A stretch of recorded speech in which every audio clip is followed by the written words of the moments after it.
say that stuff with your chest. And We don't support. What do you mean? We don't support. I don't support. What? Oh yeah, I don't really either, but I've been watching TikToks and it's like stuck in my brain. What I was gonna say is this is the skin of a killer, Bella. Hello everyone. Welcome. I have that shirt. Love it. It's so good. Yes, you do. It is the stupidest shirt ever. Hey guys, what's up? Welcome back or to the Roomies Digest. Today we're going to be talking about ACOWAR. Okay, so if you clicked on this randomly and you didn't know what we were talking about, yeah, Sarah's got it. We're talking about ACOWAR. Okay, not to be confused with any of the other books. Not to be confused with A Court of Thorns and Roses or A Court of Mist and Fury. That's right. We're doing ACOWAR, which this one always makes me giggle because it's about a war. Like, so did she do that on purpose? For sure. Oh, for sure. Had to have. Yes. Jared said yesterday when I told him what the live show was for, and he was like, "Did she do that on purpose?" Yeah. I was like, beats me. Like, because I feel like she saw what was happening with book 1 and 2. Right. They're like how people were making them. What are they called? Yeah. Acronyms. Acronyms? Yeah. I was like, is that acronyms for 1,000, Alex? Thank you. Anyway. No, I think that's definitely, we're on the right track with that. Hello, everyone. What's happening? I missed it. Was I talking? No, we're just having a great time. We're so excited to talk about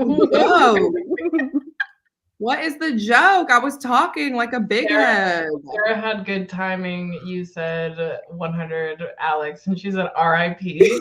And just it was snappy. It's not that funny, but like it is. Bless him. Honestly. Yeah. I do too. What are the acronyms for Crescent City? House of. There's HOAB. There's it's just Ho.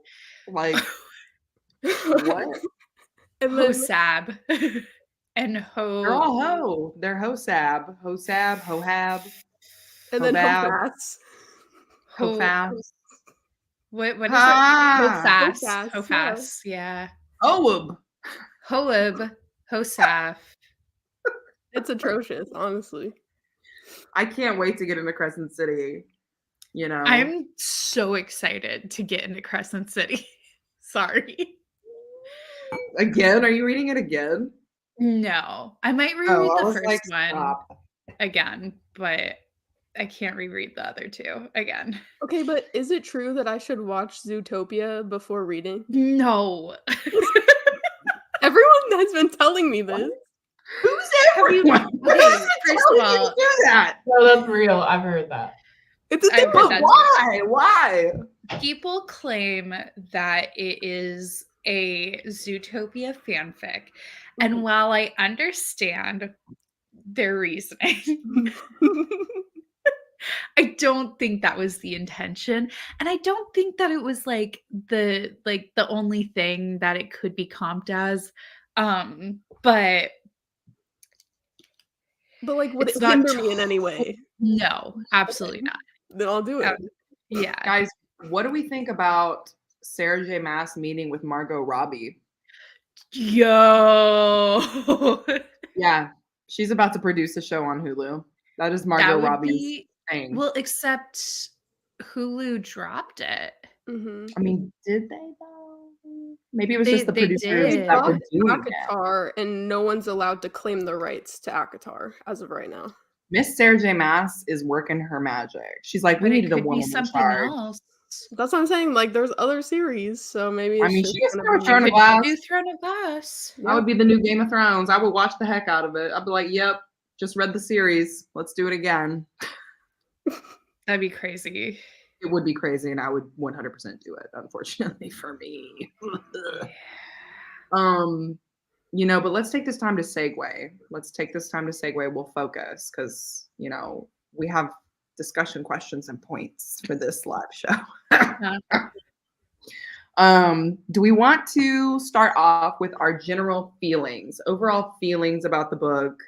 You know, I know some of us don't rate with stars, but we can talk about, you know, how we Some felt of at us. the end. So Yeah, I mean, guys, wow, that's really specific, Christine. I don't know. I wasn't who pointing among us fingers. Whatever. be I'm just so trying to protect your non-committal peace, that they but- can't give star ratings. All You right, know, well, that's Catherine crazy. doesn't star rate, so. So, do we want to talk about our feelings? How do we feel? You know, feelings. Let's go.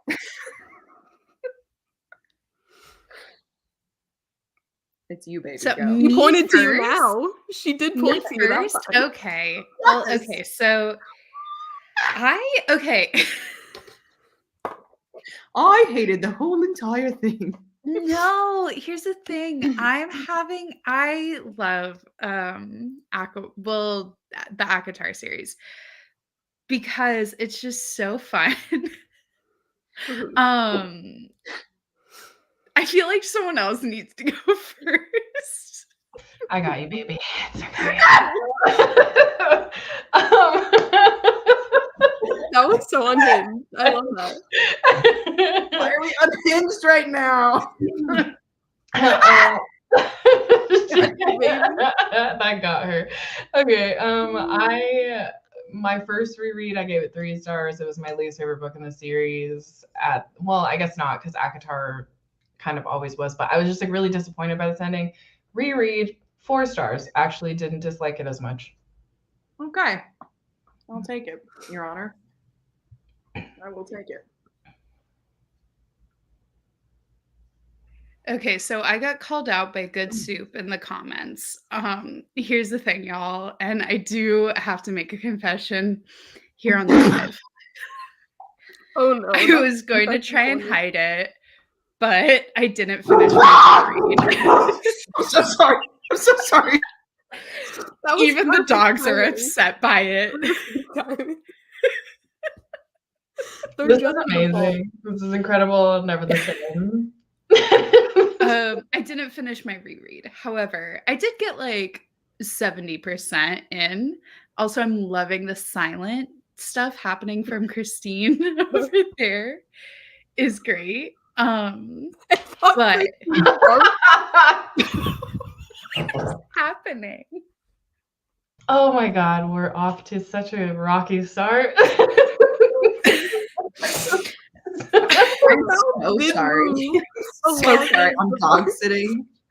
I am dog sitting right now, and the dog Maki saw someone walking by. Okay, big news. Someone walks by the window. It's a big deal. The way that, like, I want to show you guys. I guess can I show you? I don't know.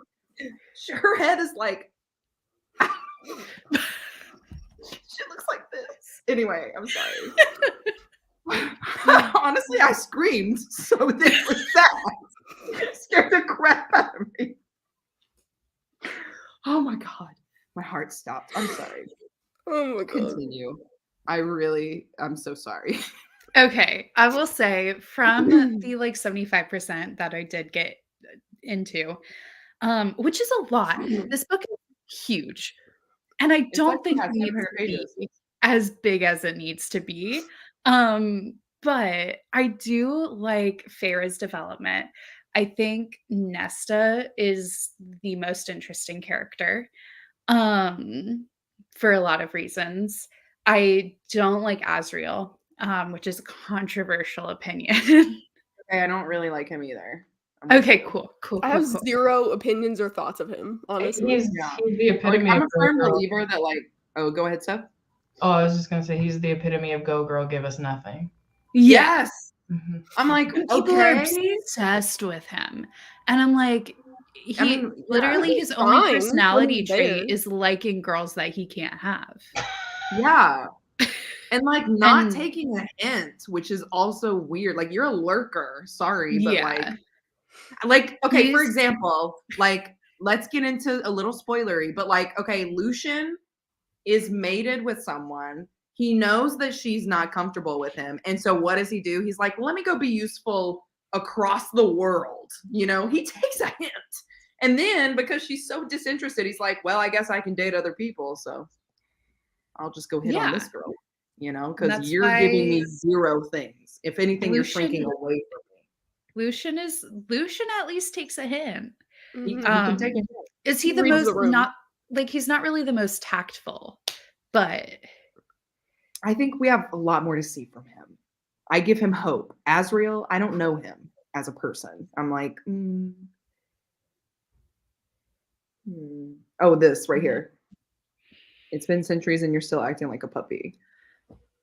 But I'm also, like, dude, a lot of that is Moore too. Because like Moore can have a simple conversation and say, hey, I just want to be friends. Look how easy that is. Except my thing is has more.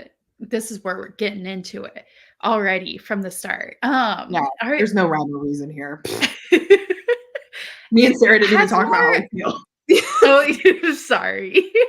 No, it's fine. Like I kind of prefer it like this. Just get into it. My thing is, I just feel like Moore never even gave him any sort of like hint of interest. Like she's literally treating him the same way she treats Reese, her cousin. And I feel like there's a lot of blame being put on Moore. And I just feel like she's never treated him as anything more than a friend. Anything more? Anything more than a friend. Anyway, Christine and Sarah, give your thoughts on things. You want to go, Sarah? I guess. Okay, can I do a recap of my ratings of the other books as well? Yeah. Okay, so we have the first book, right? Okay, yeah. My reread of it, I was loving it way more than I liked it the first time. The first time I gave it like a 2.5. Okay. Mm-hmm. This time I gave it a solid 4. It was giving cozy fantasy for me. Okay. Not a lot happened. Okay. Listen, except for the later half with the trials and whatever. It was giving not a lot, just Hamlin with his fiddle. Everything was fine. Wait, are you a Tam Tam stan in this one or not? Hold on. Okay. I mean, wait, you have to tell us what you were feeling when you were reading it. Well, okay. Tam Tam for life. I don't know, Tamlin, he's fine. He's there. He's blonde. So he's obviously not going to be the great one. Yeah, he's blonde. So Annie has a fiddle. Who would pick somebody with a fiddle? Listen. I would take a fiddle. But I won't lie. The scene where he comes in after the ceremony and he is all hot in her face and then bites her. Count of mine. Not me thinking of the wedding. I was like, That was great. Love that. But them having sexy times, not so great. But then ACOWAR. Yeah. I really don't want to say this. Oh my gosh, you hated it. I didn't hate it. It wasn't everything that everyone builds it up to be. I gave this a 3.5. Okay? But I knew it. That's not bad. Reese and Feyre, not really the best relationship in my opinion. I don't really care about them. And not much really happens in this book, in my opinion. But yeah, everyone's like, OMG, they're the best couple ever. And I was like, they're cute, they're fine. But their love never gave me butterflies. And I need that. They're really just trauma bonded. They are trauma bonded. True. I mean, it's cute that he whisked her away from the wedding, from Tam Tam and all that kind of stuff. But then we get to this book. Little Tam Tam. I gave this book a 4.5. I was like, I saw on Goodreads you give it a 5, baby. I was shocked. I was like, I didn't read it on Goodreads. Spoiler! What? I didn't read it. All right, I made that up then. Yeah. I had a whole thing. I was like, 5 stars? What? Well, I'll definitely give it 5 stars on Goodreads to round it up, but I freaking loved this book. And the crumbs we get of Nesta and Cassian, I was holding on to that the entire time. Like, every time, that's the relationship I'm rooting for. So I think I'm gonna love Active. Because I'm I so just can't. excited. I can't. But that's, yeah, those are my thoughts. Yeah, because it's only like me and you, Catherine, right, that have read it. Yeah. So times. Okay. I've read that one once. The other 4, I've read twice before. Also, we are for sure doing spoilers. This whole thing is just a big spoiler fest. Yeah. Also, not to Team Nesta. ACOWAR, but to ACOWAR. Yeah, just ACOWAR. Up to ACOWAR. Yeah. Yeah. Compared to the other books, yes. Yes. I mean, all the sexy times are nothing compared to everything else I read, but like, Well, yeah. Yeah. I was like, even Silver Flames is calm compared to the other stuff that we've read, but yeah.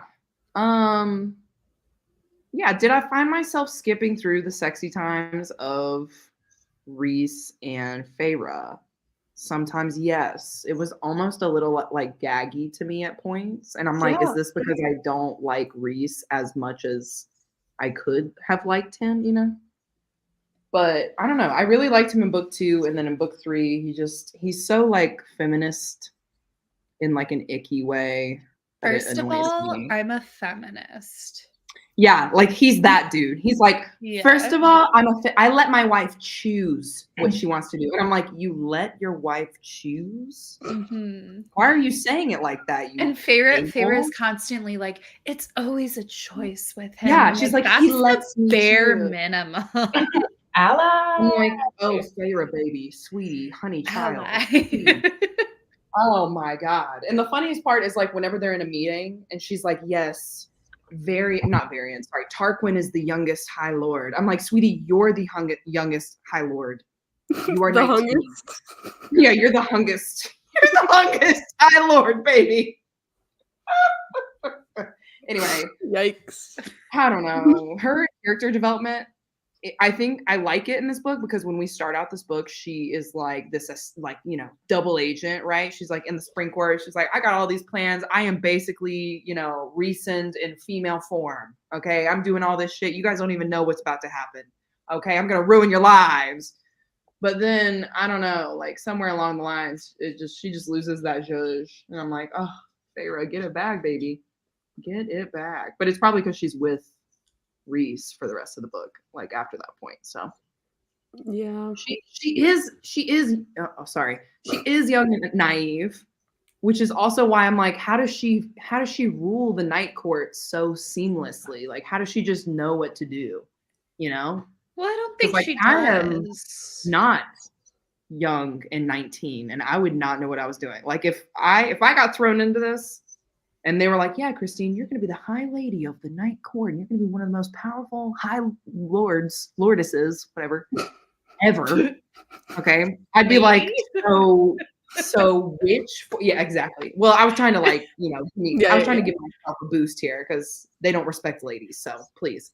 But I'd be like sitting at the table, like, which fork do we use for the salad? You know, like, that's where I'm at. Like, how does she know how to do all this stuff? I don't know. Oh my God. I mean, I think there is in some way she is figuring things out as she goes along. And it's helpful that in the like night court, in the night court, she like they act so much like a family and they aren't super formal in a way. Wasn't her family wealthy, like traders in the human world? So they would they know, like etiquette. Yeah, they were wealthy merchants, so they would know etiquette. But I forgot where I was going with that. Oh, like she is figuring things out, and like there is even that like really tense moment at the beginning where she challenges Rhys. and they like have to kind of have a like, hey, so that happened moment. I don't know. I don't know. But she I is like also her a lot. 19. I do like her a lot. I Yeah. don't like Reese, but Feyre, like, I don't know. She has her like little quirks, but she doesn't annoy me at all, ever, which is kind of saying a lot for her character. In Yeah, my she eyes. doesn't annoy me. I think it's Reese that annoys me because he's like cocky sometimes, and I get it. Like he's like the strongest High Lord. Like I get it. You're Daemon. You can literally shred people's brains. Like we get it, bro. You know, but like he just annoys me as a person. You know, but it's fine. Oh my god! And every single time he says "Feyre, darling," I want to vomit. Like it's. I was listening to it on audio this time around, and it was so annoying. I was like, "Sir, quit it." Mm-mm. It's so funny because when I first read it, I think I was like 22, and I would like was eating that up. I was just younger, and now Like, I'm weak in the knees. He just older, and called I'm her like, darling. oh god, it's so no. Yes. Sorry, I was looking at this comment. I was like, where is this coming from? I haven't read Silver Flames yet, but I don't really care for Nesta. I think that after book 1 and 2, I get the entire trauma. So I like this comment because I feel like when you get into her book, which is Silver Flames, we're about to read it next, right? You understand her more, and she's more likable, right? And so right now at this point of reading in the series, like I don't like. It's not that I don't like. I guess I just don't understand certain characters. Like I don't understand Azriel. I don't understand Elain. Like I'm kind of just like, why do y'all do this stupid ass shit that you do? You know?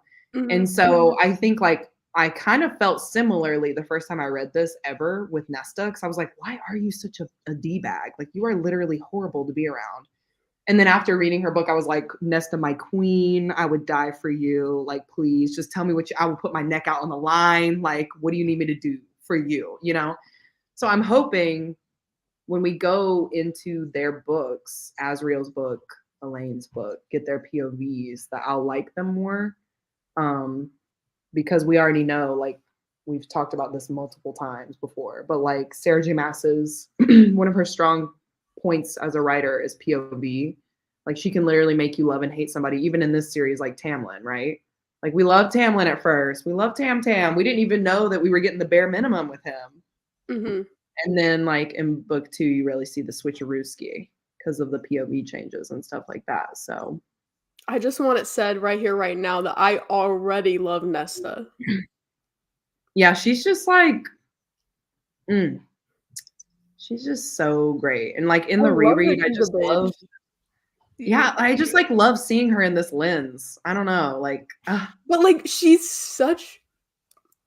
Sorry, I should say witch. She's such a witch, but like at the same time, just anytime Cassian's involved, I literally want to scream, cry, throw up, all of the things. When she sensed that he was hurt.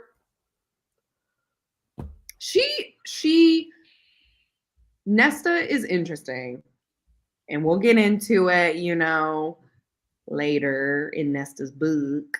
But yeah, I don't know. She's complex. Like I think all of the characters are complex in their own ways. And for her, we know she's very prideful, you know, without having to go into her book. Like we know she's a prideful person, right? And so a lot of her motivations and the way that she reacts to things are because she's so prideful, right? And the way that she treats other people. And I think because we see her in like a very snarky way, we think that she's like a strong person because of that. Right. But you know, it's easy to kind of assume that, but we can also maybe think, you know, maybe she's just as insecure as the rest of us. Yeah. And obviously we see her through the lens of Feyre, who's like not the one loved by her. Like Elain obviously gets the better treatment. Right. And like Nesta knows how to read. Like she's out there reading her books, and then she's like, okay, well, I'm glad you know how to read. Like, why did I never learn? And she was like, I just didn't think you would teach me how to read. Yeah. Because you've always hated me. It's a communication trope for sure. Yeah. With them. So she's like, why are you so protective over Elain but not me? Like we're all sisters. Yeah. And I think a lot of that is because Nesta sees that Feyre is strong, and like in their brains, we all see it. We're like, Elain is she okay? Like she's Yeah. I don't want to say she's weak, but like she's soft. She's a soft girly, you know? So She needs Nesta, more I think, protection than Feyre yeah. does. Yes, like I think Nesta thinks that she needs to protect her more, Mhm. whereas Feyre has always been kind of strong. in a I do like sense. the moment in the library when they are being attacked by the two ravens of Highburn, whatever. Yes. When Feyre is like, run, you gotta go. Mhm. And when they like finally make it out, Nesta's like, you sent me away. And Feyre's like, you're my sister. Yeah, of course I protected you. I don't know. I felt like there was a moment of understanding there that Nesta didn't have before. Right. Yeah. Because maybe Yeah, it went because they've both never ways. they've say Maybe it went both ways. Like she thought that Feyre didn't like her, and her like you Yes. said, miscommunication. Yes. And that's the thing, like in their history as sisters, they've never had a sit down chat where they've been like they aren't the night courts where like it's a found family trope where they would die for each other. Like it's an unsaid thing. Like in their family, they've never been like that. You know, like they're just not, they're close, but they're not like confessing their love for each other all the time, you know? Right. So like that's really important for their character development, just like between them and them between Elain, because it's like they don't talk like that to each other. So when you have scenes like that where Feyre's like, of course, what do you, this whole thing has been for you. Like, what do you were thrown into the cauldron and I've been trying to help you this whole entire time. And like Nesta hasn't even seen that. Like Nesta's just been like, oh, well, I've just been existing. So yeah. Like how's that going for you? Or like whatever. I also think the interesting thing about their dynamic is that we know from the beginning that Feyre has been the one to kind of take care of the family, even though she's the youngest one, but she also just left. And I mean, I know throughout this series, they've had interactions after she went to the fairy world and stuff, but we don't really get to see how Nesta and Elain react to her leaving and like what that did to them and like how their relationships changed because of that. Right. So I think maybe in Nesta's defense, it was like, oh, she just left us without really realizing like, oh, I let my little sister take care of us for however long. Yeah. So I don't know. I really hope that we get to see, I mean, y'all would know, but I do hope we get to see a bit of that healing in their relationship more in Silver Flame, because I'm curious if it's like her going through this whole thing of being like angry with herself for letting everything happen between the sisters that it did, and then Feyre just leaving and kind of realizing like, am I part of the reason why she left and doesn't feel like she even needs to come back or care about her family? Right. Yeah. I think there's some good points in the chat too of the Nesta, I think Cherry Bomb 24, saying Nesta feels inadequate. It appears she let Feyre do everything. And yeah, I think there is a certain amount of like envy. Feyre's kind of the capable one, and she's the one who's doing the training with Cassian and Azriel. And I think that Nesta's kind of seeing that in a way and being like, well, what do I bring to the table? Right. Well, I think she says that too in this book. She's like, she doesn't say I feel useless, but she's saying what you're saying is, what can I do? Like, why would I go and train with him? I'm not a fighter. But then she realizes, like, literally after that scene, they're in the library and she's like realizing, like, if I could hand-on-hand combat somebody, it wouldn't just be Feyre against these two. It would be me and Feyre against these two. Like, we wouldn't have to be running for our lives, you know? So I think she's very like practical in a sense, but also, like I said, prideful and hard-headed. So it's like she needs to see like why she would need to do something before doing it, you know? I mean, and even when they wanted to bring her before all of the courts and like have her tell her story, at first she was like, no thanks. But then when she actually saw what was happening and like the battle they were in, she was like, I don't want to be remembered as a coward. Right. I also think there was like such a special moment in how Nesta finds so much solace in the library with those women, because I think that was kind of a push of realizing that like she doesn't have to continue to feel useless and not capable, that she can like kind of take things into her own hands and heal and like grow. Obviously we don't see that in the rest of this book, and I know that Silver Flames, like I had read a little bit, like she's still kind of down in the dumps. So I am very excited to see her growth, because as a character I think she's extremely interesting, and I kind of love that people either love her or hate her. Yeah. Yes. I think this is also this is really true too. It's like Nesta needed to do it on her own and come to that realization on her own. It's like when you keep telling, the best way we can say it is when you keep telling somebody to read a book and you're like, you're gonna love this book. Like, listen to me. You will love this book. You need to read it. And the person's just like, I'll get to it eventually. Like, you know, don't pressure me, whatever. And then they read it and they're like, oh my God, I love this book. Why didn't I read it before, you know, or like sooner? And it's just kind of like that mentality of like, you have to do it when you're ready, even though like it could be like the best thing ever, or like you could enjoy it so much, or like whatever. That's like Nesta. That's Nesta. She's a hipster, you know. You can't do anything. No. Can't do anything when it's popular.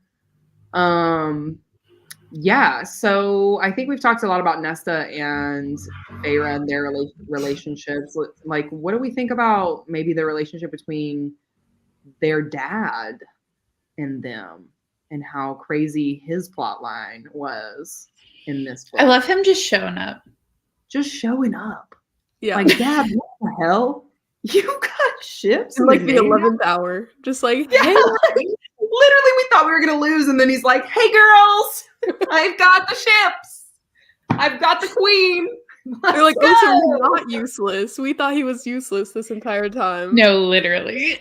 No, and like okay, we'll go on. Like we've said it before, but Sarah J, Miss Sarah Janet, she loves to do these convenient things, right? So I think his plot line is very convenient. Did you see somebody outside? Tell me. Okay. Sorry, she was like, whoa, and I was like, okay. But yeah, she does like these really convenient plot lines. I think his plot line is convenient. Okay, him showing up with all these people. He's been working behind the scenes this whole time, you know, like of course he is. You know, you couldn't be any help in like the plot earlier than this, Dad, but all right, whatever. It's fine. Yeah. And it's a way to get all the three sisters together, like in the end, to mourn his demise. His demise. That was crazy. I remember the first time I read this, I was like, Nesta's about to kill the king. She's gonna murder this MFer, like really. And I think it's so important, that whole entire scene where the king's got their dad. Nesta can't kill him because he's there. And it's not Nesta who can even do anything, because she tries to kill him with Cassian's sword, right? And she gets punched in the face, which way to take a hit, girly. Like, my God. And then that she was training before. And that goes back to training, Nesta. And you really should have trained, my girl. But then of course he gets straight up murdered by Elain. And that scene, every time I read that scene, I'm always just like, ooh, Elain, you're crazy. You're a psycho. Like, what do you? She put the knife through his neck. Okay, she was like, you know what I mean? So like, we see Elain as this flower, but like Elain has this deeper thing going on that I think both of her sisters also have, and they show it to us, but Elain doesn't show it. Yeah, I feel like we were in this book, I think we were purposefully, I guess even through the series, supposed to see Elain as a delicate flower. But we don't really, because she is going through that whole situation of just kind of staring off into space all the time because we don't really know what her power is, I guess. That she's potentially a seer. I think it's interesting that they kind of use that now that she's actually physically in the story with the sisters. We see that as a form of weakness rather than not being a form of weakness. So she's like constantly used as a flower, and I think that's really interesting. And no, I don't have much opinions on her character. I know people like hate Elain, but I don't really have that many opinions on her because I also feel like, much like Azriel, what do we know about Elain? Yeah. Right. We were constantly just like led to underestimate her. Yeah. And like Yes. just think that she was, you know, a little cuckoo and that was it. And then it was like, oh, she's actually seeing things that are gonna happen. Like maybe we should take her seriously. And then when like literally she kills a man, Yeah. you're like, oh, maybe we've been overlooking her this entire time. And like she's not as fragile as we have been treating her. And like obviously Nesta has kind of had a hand in that too, because she doesn't let anyone get to her. But it's like she can handle herself, and we're seeing it. Yeah, and at the end, like she's crazy. Mm-hmm. Oh, like 100%. in the middle there, they're like, "Oh, she lost it," instead of like talking to her and trying to understand. That's the thing that got me every time I read this series. Like it's the whole she's just not okay. But we're not going to talk to her about it. But it's literally only Lucien. How do you say his name? Lucien, that's like, hey, maybe she should get looked at. Do something about this. Maybe a doctor, maybe a medical professional. Even when he says that, they're like, you're just saying that because you're her mate. And he's like, I don't think so. Do you remember your feelings for Nico? Yeah. That's why he had to leave, y'all. That's why he had to leave. He's like, I'm here with buffoons. I'm here with morons. I mean, that's like kind of Lucien's entire attitude through the entire series. It's like, I'm just surrounded by idiots and I gotta go. He does sit back and let it happen. He's like, all right, there's not anything. Well, and also with his character, I think he has a lot of self-discovery with himself. Because like, obviously we find out, this is, you know, spoilers, let's go. But like, we find out that his dad is Helion, right? Okay. He is literally a High Lord of a different. I know. I was like, plot reveal. He is a literal High Lord of not the Autumn Court. Okay, let's just say what it is. And I think for him, like he has a lot that he has to deal with that, because it's kind of like it's giving Lion King. Okay, hear me out. You have to come and claim your court. You've got to come and claim your ground, right? Yeah. But before he can do that, he's got to like find out who he is, right? And like if he is getting, you know, pushed aside by his own mate, like he's obviously going through something. And so I don't know, this whole series, like I get that Lucien didn't do anything for Feyre in the beginning, but also like I see his point. He's like, I'm literally in somebody else's court. Like, how can I do this? Like Tamlin's a literal psychopath. Like, how can I do this so he doesn't blow up and kill everybody? Lucien said, I'm literally just a girl. Like, I don't know what you want me to do. And because of that, I'm going to go to the human lands because no one can listen to me, you know? So, I don't know. I like Lucien. I've always liked Lucien as a character. I think he could have been a better friend of Feyre. Maybe like if he had the opportunity, but also like he didn't have a lot of options. Like I think she's really flawed. Okay, he's got his flaws and he recognizes them, and he never like outright, you know, wronged her in any way. You know, he just kind of like followed whatever Tam wanted to do. Yes, and that's why I like his character, because he's like, you know what, I was wrong. Yeah, I love him. I'm a Lucien apologist for sure. You know, like I think he gets a lot of hate in this series, and I'm like, he's doing the right thing, y'all. I feel like I could have been Lucien. You know, I could have been like, well, yeah, you did get effed over. My friend is a psycho. Lock him up. You know, like I don't know. So. No, but when Feyre like trapped him, when she's like half dressed basically, and he comes in when she's like having a nightmare, and then Tamlin walks in. He I was knew like, it you're dirty too. for that He one. said, "Shit, it's not what it looks like. I swear to God, don't kill Well, me." from the beginning when she comes back, he's like, you aren't Yeah. fooling me. Something's up. You're doing Yes. something. Well, Wait, and but also what I keep thinking too is like, so he's afraid of Tamlin, right? Because Tamlin is the most powerful High Lord in Spring. Like he is the Mhm. Spring High Lord. In my brain, I'm like, okay, so when Helion dies, Lucien is the High Lord. Like he's the one, unless Helion has babies everywhere. Like that could also happen. But in my brain, I'm like, he's gonna get all of Helion's power. So it's like we don't even know how strong this man is because he's already strong because of his mother. Like he's already got the fire from the Autumn Court. But now, like, you know what I'm saying? So like, I'm like, Tamlin, watch out, because my boy Lucien, he's gonna have a come up. They did say that Helion didn't have any other heirs. Like he didn't have any other people to officially take over after him. Yeah. So yeah, that's he's gonna never happen. been married. But something I didn't He's understand. in love with Lucian's mom, 100%. I mean, it makes sense to me that Lucien would be the next in line. I feel like that's where the series would go with his character. Yeah. You know, He and like deserves the it. sun, or like feeds the flowers. Oh. Okay, I'm just saying. Wait, but like, how could he not see her like marks and stuff? He has like that eye that can see through people's glamours, but he didn't see that Feyre was still like marked up. Like she's.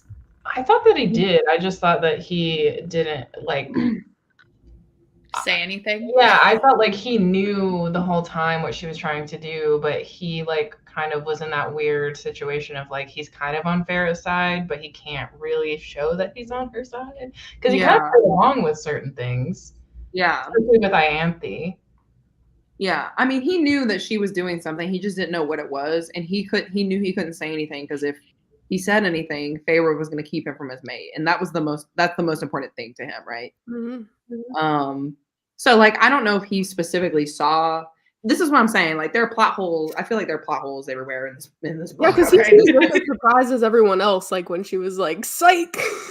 Yeah. Actually, like, Reese's and he's like, "Oh yeah, total surprise. Never saw that coming."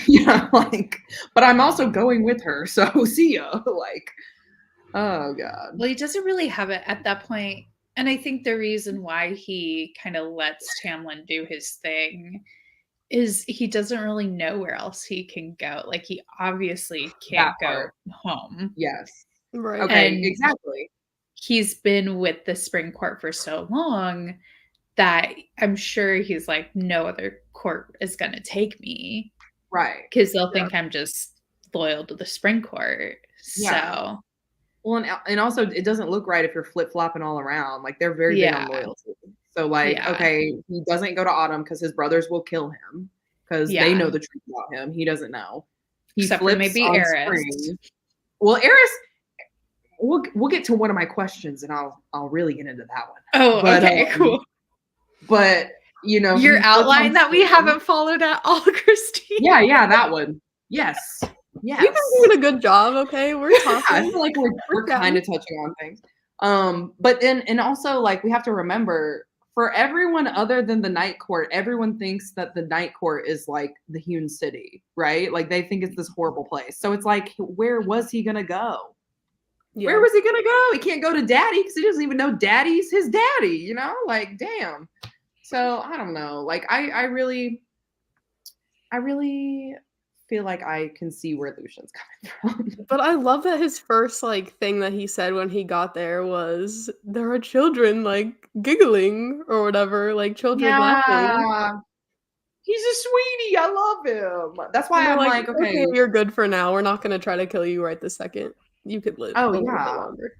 Well, he can get along with people, you know? That's why I'm like, when he went to go do his thing. Yeah, for the love of his life, he'll do whatever he needs to. When he has his little thing with Vasa, or however you want to say her name, the Firebird Queen, he comes back. He like his whole thing was to go get her, right? And then he runs to Feyre's dad and he's like, "Sir, hey, I know your daughter," you know, and brings them all back. And so then when they're in one of those final scenes, Elaine is like watching him because she suddenly is like interested in him. She's suddenly like, Azriel who? Okay. And she's looking at Lucien and she's like, I might be kind of cute with that little metal eye going all which way. And then she sees him talking to Vasa and they're like laughing because they're buds. Like they've been on this months long journey, whatever. They just defeated, I was about to say the High Lord. They just defeated the Dark Lord, the Dark King, whatever his name is. The Dark Lord. I don't even think he has a name, actually. Now that I'm like, what? Did he have a name this whole book? Oh my God, he was like the King in Throne of Glass. Did he have a name? The High Lord, I don't know, the King of Hybern? Yeah. Yeah, but like, what's his name? King of Hybern. King of Hybern. Yeah, Let me just look something up real quick. Like, I'm having a moment. Like, I can't remember his Same name. with like Feyre's dad. Like dad is his Yeah, name. like, I just called him Father Archeron. Like, I don't know. That's just his name to me. Anyway, my whole point is she gets kind of jealous of him with Vasa, and then she's like, "Do you want to come back with us to Valeris?" And he's like, I might go with the Firebird. Like, I don't know. He's like, She's I'm treating me kind of like a human being. I don't want to be unwanted anymore. Like, I just want someone to Yeah. love me. Yeah, and like that whole thing is so interesting to me because like that point is beaten to death in this book where her because Feyre and Rhys, they like to gossip about everybody, and she's like, why can't Elain and Azriel be mates? Blah blah blah. And not Lucien. Whoops. Rhys is like, well, sometimes the mating bond does get rejected. Sometimes it doesn't pick the right person. And so, like, I feel like that's Sarah J. Maas just giving you a red herring. Like, I think she is trying to lull us into this, like, sense of, oh, yeah, like, Lucien and Elain, they're not going to be together. For sure not. No. She's going to reject the bond. But I fully don't think that is what is going to happen in the series. Like, I think that's fake news. I do think weirdly they would make kind of a good couple because they're both in so many ways like outcasts in their family. Yes! And even in the rest of the series, like especially in ACOWAR, when you see how everyone's just saying like she's got problems, we're just pushing that to the side. Yes. And like the other option is Azriel, right? So we can kind of talk about him a little bit. He does have a problem of liking women that he knows zero things about. Like he doesn't even know the true Moor, and he's like in love with her for 500 years. Like he doesn't know Elain at all, and he's like, yeah, I think I kind of love her. Like he's just a lover boy. And that goes back to his trauma of being stuck in a closet for 15 years until he finally could spread his wings and fly. So like he needs to go to therapy. I'm sorry, but like quit putting your trauma on every single woman you come across that's pretty and pays you attention, or in Moore's case, doesn't pay you attention. So I don't know. Like I know I get why people are like, oh, Azriel's sweet to her, like they need to be together, da da da da da. But also I'm like, well, like, do you want like a relationship like that? Like, do you want that? Because like personally, like I would want to be challenged a little bit, and I would want someone that can help me grow and not just like coddle me. Wait, I'm sorry. A Moor and Elain love story would literally make my day. That would hit. Tell the others to get hints. That would be crazy. I really wanted Moor to like get with a human like person. Like I wanted her to like go to the continent and just be like live her own life and not have to worry about anyone back home. But I hope her story comes through in the next book. Who knows? He is looking for a mom. I know, according to Reddit, King of Hybern does not have a name. And Reddit is also Bible, so this person also brought up the fact that he's nameless, similar to Dorian's father. Yeah. In Throne of Glass. Mm-hmm. The bad guys are very similar in this situation because you're like, wait a minute, unnamed. So do you think they're trying to say that the comparison to Throne of Glass nameless thing, I'm not going to spoil it for anyone who hasn't read the Throne of Glass, but like that there's going to be something that ties those things together? I mean, possibly. This Reddit person is making some points. They're connecting the dots. They're putting things together. I will say that the I'm SJM connecting something. I will Oh say my the SJM fandom really is that meme of all the red lines and the guy going. Yeah. That's so I'm funny. connecting something. You're not connecting shit. Yeah. I mean, yeah, because I was literally just like, oh, she just doesn't like to name her bad guys. I mean, she really doesn't. But I don't know. I don't know. No, and like at first when I saw Durian, I was like, what's Dorian doing here? And I was like, oh wait. Yeah, Oh, you're like, God. wait a minute. Wait a minute. there's too many people with similar names, and she needs to chill. Mm-hmm. And that's She my does. opinion. She needs to chill. Okay, so kind of going off of the Lucien and Elain as mates things. Like, obviously, we found that out pretty quickly. I mean, I guess not really quickly. It's at the end of book 2, but whatever. Anyway, so the other thing that I want to point out, I feel like we've been talking about this a little bit tonight, but Cassian and Nesta, like, clearly there's some tension there. They're around each other. They're orbiting each other, okay? But there's no mating bond happening, right? Nothing has snapped into place. It's stressful. It's stressful. He said, and I quote, I can't stay away. Yes, he did. The way I was like giggling. When he said, my one regret. It's not having more time with you. I don't even gotta look at my notes.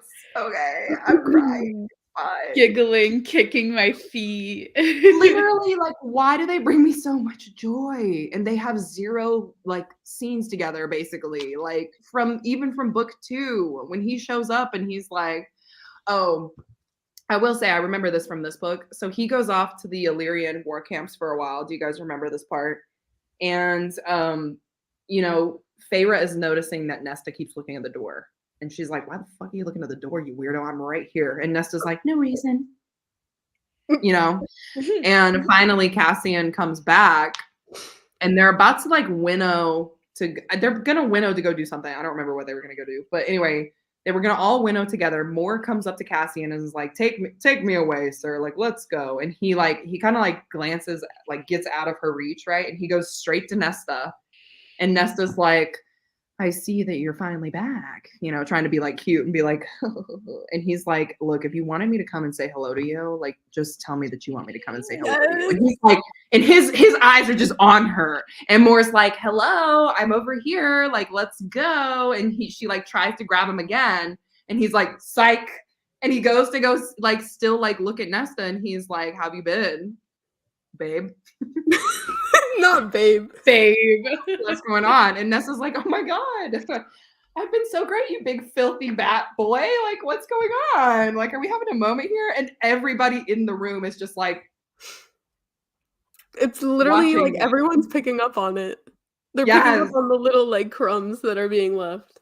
Yes, like everybody. And then Feyre's like, is this happening finally? Like Feyre is the gossiping auntie in this book. Because she's like, I'm married. I'm an old lady. Like, I'll just gossip about everybody now. That whole scene, y'all, the tension there, I was like dying. Like I don't know. I thought I was gonna be fine because I read this book. Like at this point, I think this is read number 4 for me for this book. Mm-hmm. And I was like, I feel like I've read this 1,000 times, but I'm still I feel young, you know, and fresh and naive once again. I don't know. I just love their scenes together.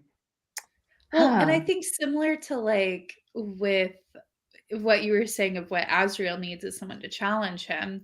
I think what Nesta needs is someone to challenge her. And that's what Cassian does. He's like, so you gonna come train? Yeah. Like you're gonna, and like Mm-hmm. he wants to take care of her, but he also isn't gonna put up with her shit. Like it's that kind of dynamic. And I just love that.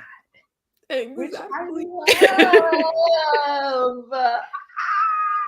Yeah. He's like, I care about you, and clearly like I feel some things about you, but also you need to take care of yourself. And right. It's so good. And that's also like what Reese says. He's like, Cassian's gonna have to make some decisions very soon. Like that's like the actual quote that he says in the book to Feyre. And Feyre's like, what are you talking about, sweetie? Like what? And it's because I think like Reese sees that his brother is like, he like likes her or whatever. You know what I mean? Whatever. But yeah, I don't know. Just that whole thing. Cassian is like, he tries to be smooth. And like when he tries to be smooth, he's not smooth. Like when he tried to compliment Feyre and be like, you're really pretty. And he's like, you look nice, you know? And you're like, just say she's pretty, you weirdo. But then like he does stuff like this where he's like giving her such intensity where he's like not looking at anybody else. And like, he's just zoned in on her. And she's like, this is what I wanted. You know, like I just wanted to say, hey, oh, I love it. Well, and like, unlike Azriel, Cassian doesn't really dance around his feelings. Like he's not saying it outright, but he's also not hiding it that he like feels a certain way for Nesta. Yeah. He's like, I know what I want. I'm a literal war general. Do you think that I'm gonna waste time here? I could die any day. Hello. You know? And that also goes back to like what he says on the battlefield when he's like, I wish we had more time. Maybe in another life. It's obviously not like recent Feyre where they're just like falling all over each other all the time and like having sexy times when they're literally at war. But like Nesta and Cassian, they're just so like I don't even know how to describe it. They're not like lovey-dovey with each other, but they show their love in like being protective. Yeah. Of each other. They're passionate, they're fierce. And I love it. Like on the inside, they're probably like, oh my God, like she just looked at me. But on the outside, it's like, hey guys. Yeah, like, they're not going to give an inch. And that's like part of their game. That's like why they're fun, I think. Exactly. Yeah. And that's also, I mean, the other iconic scene from the war, right, is when the Illyrians are getting literally annihilated out of the sky. They're being sent into ash. Do you remember that part? And Nesta goes to the edge to look for Cassian, and she's like, where is he? And she's getting cray. She's like, I will murder anyone. And Nesta, Feyre's like, he's fine. He's like he's the war general. He's not gonna die. Like, he's gonna be fine. And she like ends up screaming his name, right? To like make him right. I gasped. Yeah, because she knows. She's like, I don't know what's going on with us, but like, you better come back here, little boy. Don't make me. He came crawling. And he did. He said, yeah, I'm always going to be there for you. I think especially after. Yeah, he did. Especially what happened with the cauldron. I think it's very important for him to be there for her now. Because he really feels like, I think that he let her down on that moment. And maybe he did, maybe he didn't. I don't know. All lots of layers. Speaking of the battle scene, how do we feel like that compared to Throne of Glass? Like, did you guys feel? I loved the Throne of Glass, like the Kingdom of Ash, I guess is what I should say. Battle scene. Like I just was eating it up. I loved it. Was so good. I loved it. Yeah, tell me more about it, sir. Did you like decapitate them? Can you do a Venn diagram for us, sir? They were like fighting and people were dying and like some people were surviving. You know yeah. What do you think about like a lead? You know, amazing. Just to save Sarah from this, I definitely, even though I rated this book higher than I first read it, I still think that the Kingdom of Ash ending is more impactful than this one, because the deaths that we get in Kingdom of Ash, at least I felt something towards them, and how it happened was unexpected. When the Reese dying situation was happening, the first time I read it, I was like, oh my God, she's doing this. I was like, all right, okay, here we go. This is gonna suck ass. And then it didn't happen. So I'm still fairly disappointed by that. Not that I wanted Reese to die. It was just that in the moment, that feeling, it was like so visceral of like, wow, she's really gonna kill this character. And wow, it's such a full circle moment of what happened to Feyre before. And like, yes, it becomes a full circle moment because the same thing happens to him that happened to Feyre, yada yada yada. But I did feel like everything was very safe, and like while the death of their dad was something that's probably extremely important to bring those sisters together that we'll probably see more of later on, it was just weird because it's like, we don't know him, so what does this mean to me? Yeah. Does it mean anything to me? I feel it because they're feeling it, I guess, but like, it is what it is. Okay, but like, you didn't cry when the cereal died? Oh well, all I the did. ones, yeah. The cereal, yeah. Yes, I did cry about that. That was probably the most upsetting death for like no real reason. Like we have 3 scenes with the cereal, and every single one of them slap, and I know. they're We so have 3 good. scenes, and somehow he's the best character. Obsessed. No. Like, what is up? And then, of course, it's Ianthe or whatever. Oh, Yeah.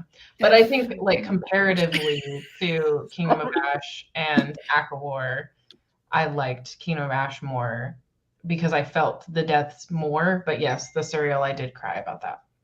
yeah. I know what It you just mean, though. felt Like, more serious in Kingdom of Ash, I think. I don't know how to I mean, I explain wouldn't know the comparisons, but reading it, I was like, I know there's no way. I mean, I haven't read the other book, like, I don't know, but I'm like, there's no way that Rhys is gonna die. So I was just like reading it, like, okay, let's just get to the part where he lives and everything's fine. Like, it didn't, Yeah. there was no stakes. I wasn't like, oh my God, is this gonna happen? I knew it wasn't going to. Well, and Yeah. here's the thing with Sarah J. Maas is she doesn't have the guts to kill a main character. Yeah. I'm going to say it right here, right now. Well, she could never do what Veronica Roth did. I don't know if y'all have read the honestly, yeah, it's because she knows that I've never read another one of her books.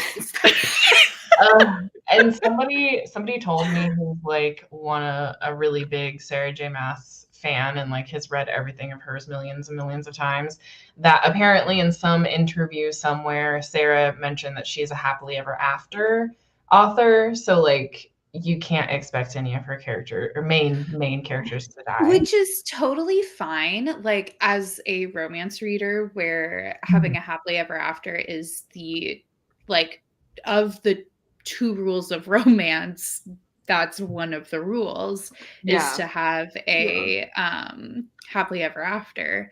I wish though that she didn't try and tease that someone was gonna die, because it never feels as impactful. Like with this, with like certain characters from Throne of Glass, with, I mean, when Feyre in ACOWAR like was dead, it like, because she like tries to be like, they're dead, but they're not, it just kind of like makes me roll my eyes every single time, because I'm like, I know they're not going to die. I know you're going to do a happily ever after. Do that with someone who like I feel like is actually in danger. I think I was unaware of this because when I read the ACOTAR series, I read it back like before I was really into fantasy romance or anything like that. So when that was happening, I was like, oh my God, is this really going to be how this ends? Not knowing about happily ever afters being like such a prominent thing in fantasy romance. But with Throne of Glass, I guess I wasn't expecting it, or the happily ever after situation, because it doesn't read like a fantasy romance, and I guess like it's not really marketed as a fantasy romance. In my brain, I don't really classify it as that. So I think I thought maybe we would have some differences with that one, but I wasn't surprised that we didn't, I guess.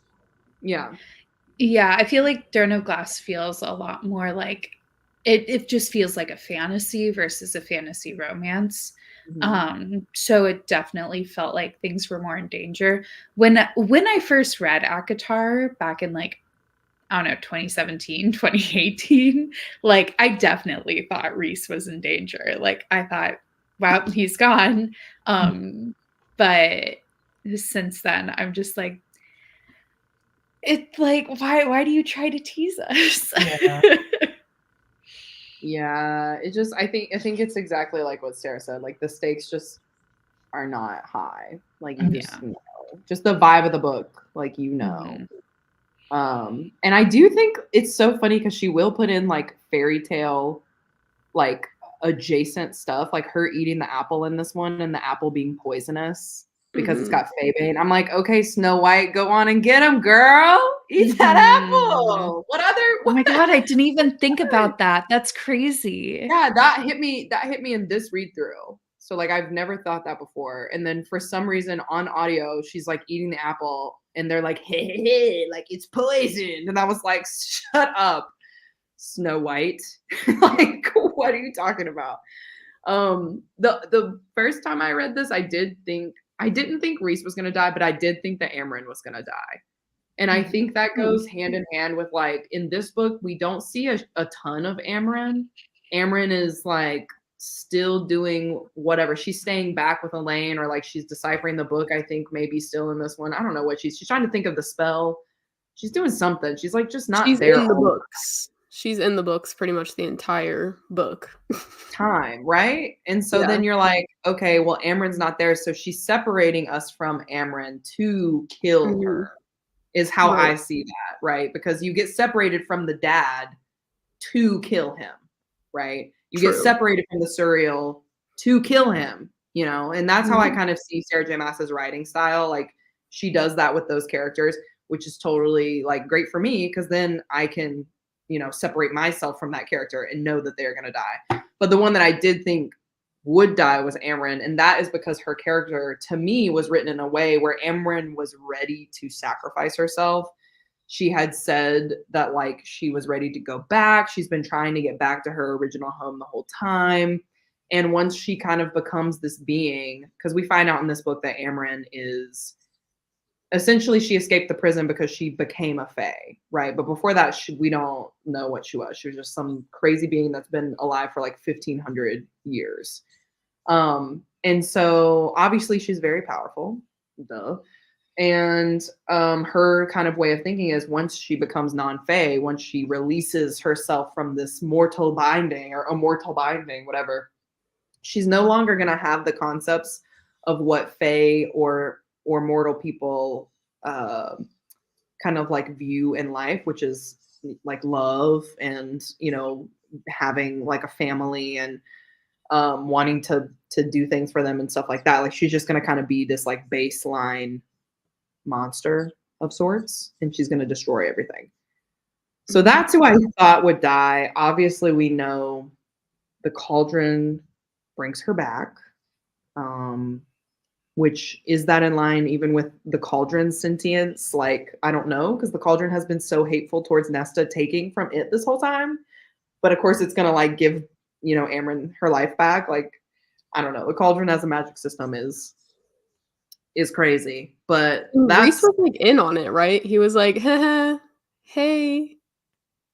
Like when she just came back. yeah, he was like, "Oh, I've got another surprise for you behind this literally. I was door." like, You why are you so know, nonchalant about this, sir? I guess because he knew that she was coming back, and I guess she like for this comment, she does die, and like she Yeah. is actually now just a fae person. Like she's not this all powerful being anymore. But I kind of hate when Sarah J. Maas does that, when like she's like, "Oh, they came back," but like, you know, Selena in Throne of Glass, like she's just not as strong now. Like she's just there, you know. So yeah, I don't know. That's pretty much the only person that I thought would like die. And then of course when the Surreal died, I cried like a little baby. I died. I mean I died. I did die a little. I want to know what everyone thinks of the summer court drama. Oh yeah. Okay, so the summer court back in the last book, right? They got the blood diamonds. And Which Tarquin was out. honestly, I just love that they're like, you're dead to us. Here's a diamond. And I just think like that is so Go buy yourself something nice with this, sweetie. Don't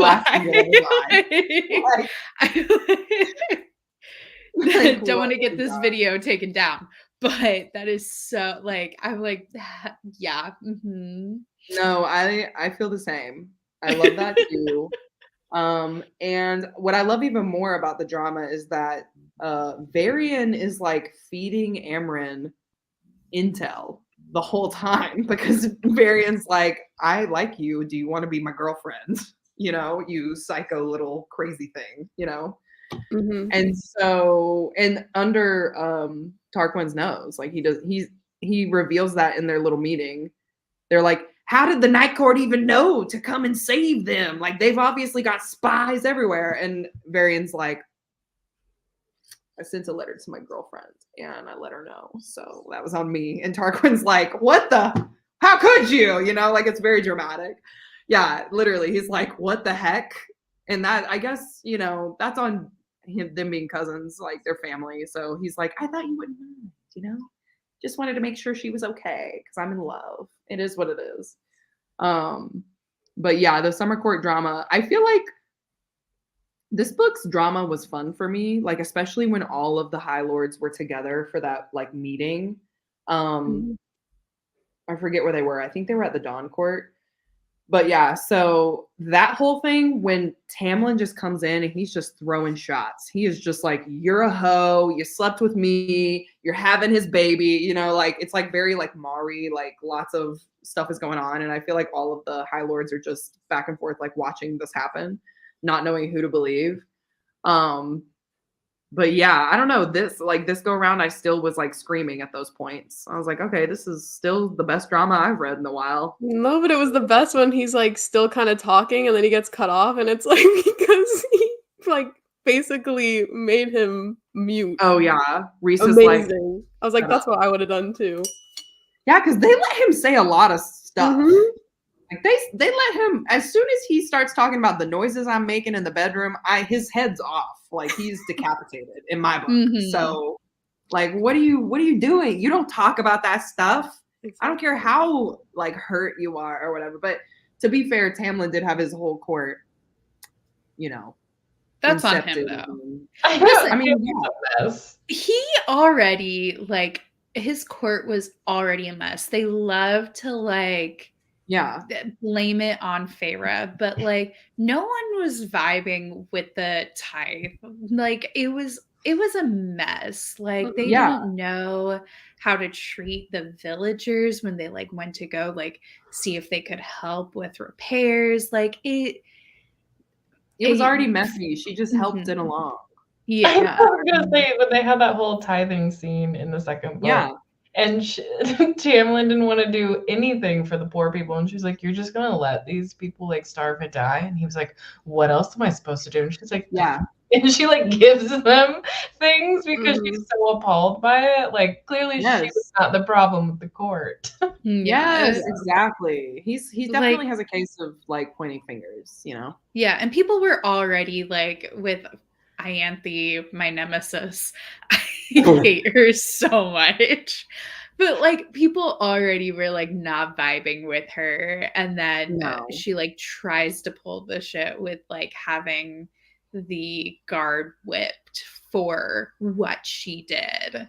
That was psycho. Okay. I don't know. Like Feyre obviously orchestrated some parts of that, but like Ianthe like did that herself. Feyre just had to be like, just had to reveal it. Like, like Feyre knew she would act like that. I agree, Cherry. I think that this here is like a fresh breath of fresh air after you've spent so much time with Tamlin, and like then you immediately go to the court of stars, of dreams, and you're just like, wow, this is just so magical. Because I remember the first time reading it, like I definitely thought it was magical, and I loved Reese. Like, but that happened to me with the Darkling too. Like, obsessed with him first time I read it, you know? Yeah. Yeah. True. No, I think you're correct. I think you're 100% correct. Did you mention the Darkling? I did that for you because I felt like you didn't talk about it. Talk about Shadow and Bone, but I actually don't have any comparisons. I was like, go ahead. I had a comparison to Breaking Dawn, but I'll just let you No, know say it. yourself. Say it. So, like, when all of the Loud. courts were, like, meeting, I was like, "Okay, this is giving Breaking Dawn." Like, when all of them came together to fight the monster. I really did like that part. I really did like that It part. was I think great, you know? also because you get to see all the High Lords together, and it's on world building in that moment because you're like looking at all the High Lords, like you're looking at their characteristics. You're getting the background of like where they're from. Even like the Dawn Court that they're in is like this beautiful place, like just magical. Like I do love all of the settings of the different places. Like I think that is so fun. You know. Gotta love world building. Gotta love world building. Okay, so speaking of Tamlin, I wanted this was the question I was like, let's come back to this. Which character that you despised the most in this book surprised you the most in the end? Or maybe not even in this book, but maybe you despised in this series. So in my brain, the characters I was thinking of were like Tamlin, Eris, there was somebody else, but Lucien was one of them because nobody was like vibing with Lucien. And then I feel like maybe I had another one, but the first time around when I was reading ACOWAR, I just like felt like it was just Tamlin and Feyre. Like I did not pay attention to Lucien at all. But like the second time, I was like, he's low key like amazing. I love him so much, and he continues to be somebody. But like, are you in a head movie? You and Lucien? Like I don't love him as much. Like we have a rocky relationship, but like I still have a soft spot in my heart for him because I just feel like he is a flawed character and like he's flawed because of people around him influencing him. It's not necessarily him that's like being bad to be bad. Yeah, I think he has a good heart. I think you're right. His circumstances make it hard for him, but he's trying his best. Okay, he's trying his best. I think in theory I would have said Lucien, but I've kind of always liked Lucien, like even when he was making me mad. But I kind of agree with Cherry. Like I think Tamlin, I in the end, it's not that I was like, oh, I love Tamlin, but I really didn't think that he was gonna let go of the pettiness and like apologize and I guess for him be a bigger person. I don't think he was really being a bigger person, but like for him. Yeah, because we've seen him just be so hard-headed about things and petty this whole time. Like, I really didn't think he was going to have the arc that he had. And I'm curious, again, I'm not asking for the answer, but I'm curious if we'll see more of him and more growth, I hope. Yeah. I don't know, maybe. Like, he definitely extended the olive branch just a little bit. Oh my God. Yeah, because he could have literally... Did you say Elain and Tamlin? Yeah, I said, oh my God, imagine if Elain ended up with does like growing flowers. Yeah, there have been so many people that have said that because she's like the spring, she's like a spring flower. And I'm like, guys, that's the mask. That's not like who she is, though. Come on.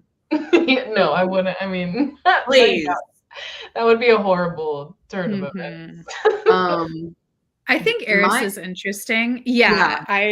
I was going to say, Eris is interesting, and I feel like, in a way, he almost is similar to Rhys in, like, when he's, like, revealing stuff. It's a lot of similar motivations to Rhys, where he's like, I had to do this to, not be killed by my brothers, and, like, I helped as much as I could in the moment. And like, I do have regrets about like some of the stuff with Moore, but also like there was only so much that I could do without revealing that like, I'm not a terrible person. And I just like, I feel like in future books, I think it'll be interesting to see where his story goes and like where his character takes him. Yeah. Yes. I love that you're saying that because I think, like, same with Eris. He is Rhys, but it's as if he doesn't get to go home to a nice, safe place. Like, he goes home to the hewn city, right? Where his dad hates him, like, his brothers are trying to kill him. The one brother that he probably could have gotten along with is no longer there because he ran away. He's trying to protect his mother to make sure his mother doesn't get beat the hell up by his dad all the time. So he's probably getting beat up because he's taking that onto himself.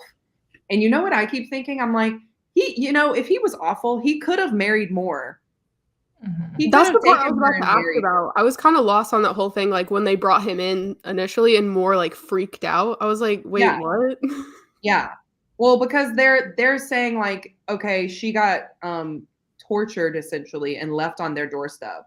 And they're like, oh, you didn't take care of her. Like you didn't help her. Da da da da. And his whole thing in this book was, if I had touched her, like if I had taken care of her, she would have been mine. And I know her well enough, like after 500 years, come on, Azriel, take notes. But like, I know she would not want to be with me. Yeah. So Azriel, who's supposedly one of her best friends, right? He doesn't know anything. You're the spy master. How could you not know this truth? Like, God. Anyway, Azriel, bless him. I want more from you, my guy. Anyway, but yeah, so I think Eris he's the one that surprised me the most in this one. Tamlin, I was like, he's either going to be bad to the bone till the end, or he's going to have one part where he can like do something good. He did that one part. Great for him. But Eris is the one where I was like, all right, Sarah J is trying to let us know that Eris is maybe Rhys in another life, like in another circumstance, in another situation. He was a very interesting character. I'm glad that we got his story, and I'm glad that Moore was able, not that she got closure, but like was able to know the full story from a different perspective than basically how they found her. So I hope that, again, these are characters that I hope that we see more of. And I feel like from what I've seen so far with Sarah J Maas, she's usually pretty intentional about like placing characters and us kind of coming back to them at points in time. So I hope that we get more about him. Yes. She got tortured because he said thanks, but I don't want used goods after she slept with Cassian, then just left her to die at the border. That's what Moore sees and what Eris wants them to see. Yes. He said, I can't be a part of this. It's actually not my business, is what he was saying. The other person that my circus, not my monkey. Yeah, not my circus. I've got monkeys and they're my brothers, and I've got to make sure they don't kill me. So, wait, please. But my answer, I was just, trying to share my up and down relationship with Lucien. He wasn't my answer, but I would say, oh, who's your answer? The only person that kind of like changed for me at all, because like the same with Tamlin, like I never hated Tamlin's guts. Like I was just like, you're not making the best decisions, like whatever. It was just rocky. But let's just go ahead and say the dad. Like I thought he was good for nothing the entire time, and then he really just came out there. So that's my answer.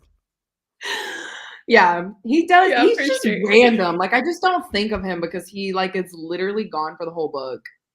And also I'm like, why couldn't you have done any of this when they were suffering for years and years and years in that it just his character just doesn't make sense to me, and that's because then Feyre wouldn't have gone into the forest and killed the wolf, and we wouldn't have a book.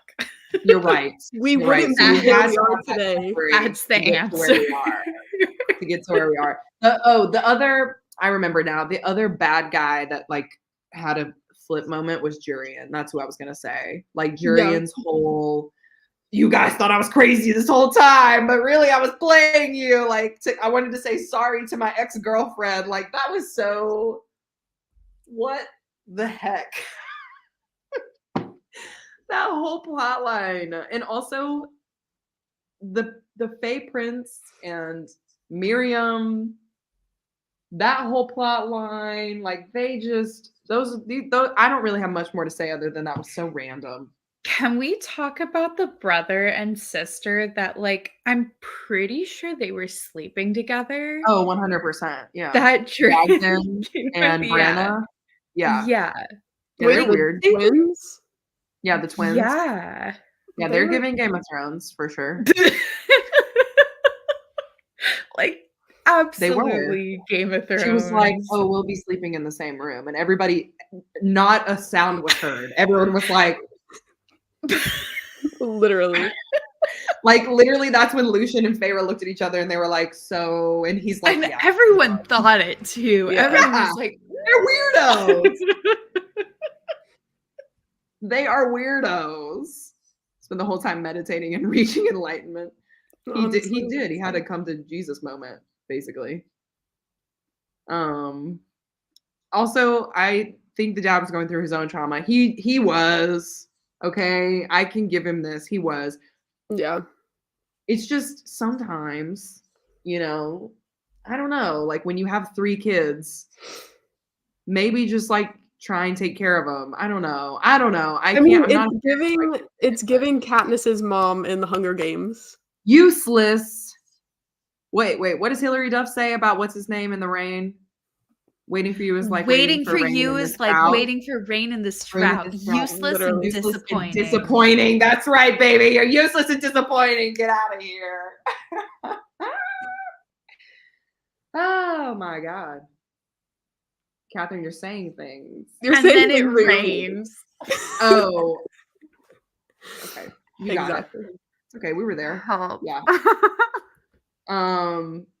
Yeah, so that was the other bad guy I was thinking of, was Jurian. It was like so random, you know. He comes back and then he's actually a good guy and he's not crazy. It would have made more sense if he was crazy after how many ever years.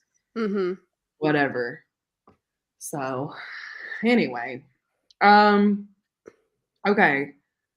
I feel like we've gone over a lot. I mean, like we could talk about the Bone Carver, the Weaver, and their brother on the continent. Obviously, they're gods from another world. They're like Amren. They're not of this world. Amren, who has these, what do you want to call them? Fire wings and a crown, a fire crown.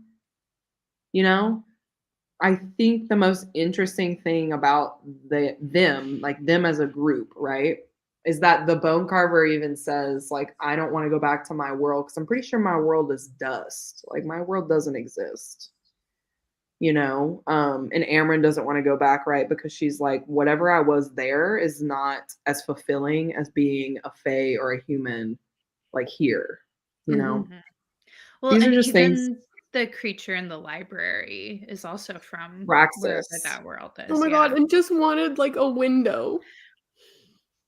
He's like a little He's like, I just want fuzzy. someone to talk to me, even though Yeah. I traumatized Cassian last time he looked Yeah, at but did I kill him? I didn't kill him. He's alive, okay, guys? Just a So like, baby, okay? I just a They're baby. just he can't be that baby. bad. You know, he lives in a library. He's got some knowledge, okay? I like that. I did like that part when the ravens are tracking them in the library or whatever, and then Braxis is behind her, and he's like, "So, do you want me to kill him, or what do you do here?" And she's like, "Please, What's like, the go play? get them," you know, like whatever. Which one dies? The Bone Carver or the Weaver? The Weaver she gets her Yeah. neck cracked and she gets thrown off the cliff by the king. That was rough. That actually was like such a rough scene. Like, I actually was very emotional about Yeah, Yeah. and I was like, yeah, I just have such a weird attachment to the Bone Carver and the Weaver. I don't know why. I was so I love the confused by Bone the Bone Carver because they said like it was like the future child of Feyre and Rhys, but I'm like so confused how that could be, and like why is their future child in like jail? Well, it takes the shape of different people to different people. And that's So like Okay. Rhys saw, who did Rhys see? He saw Jurian, right? Yes. Rhys saw Jurian, yeah. and Feyre saw their future unborn child. Yeah. Okay. I think it takes on a shape to kind of mess with you. Yeah.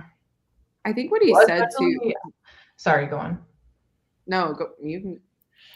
I was just gonna say, I think it was especially not important, but interesting that he took on that role because it was before Feyre and Rhys even like were together. It was before he even knew that they were mates. So he was kind of like hinting, which I guess like all of the characters that were like the Surreal, Bone Carver, they were kind of all hinting to her that until the Surreal kind of just spills the tea. Yeah. Like, he's great. Yes. They're all death gods. I mean, that gets said in the book, right? So they're obviously like they're just above everything. Like they just know, what's going on. But I think that's why they're cool, because they're not of this world. They are death gods. Like they, in their own way, can like control like life and death and like make people puppets and things like that. And I mean, I think that's why the Weaver is so cool, because she's essentially like Hansel and Gretel's granny, right? Like she's eating children and becoming youthful forever. Her house is made of hair and bones, like a weirdo. But yeah, I always think the Bone Carver is fun because he's down to play some games. And then in the last moment when they go to visit him, so you always have to bring the Bone Carver a bone to carve, right? And they always try and bring him something special. The first time they go and give him the worm bone. The second time they give him the adder's bone.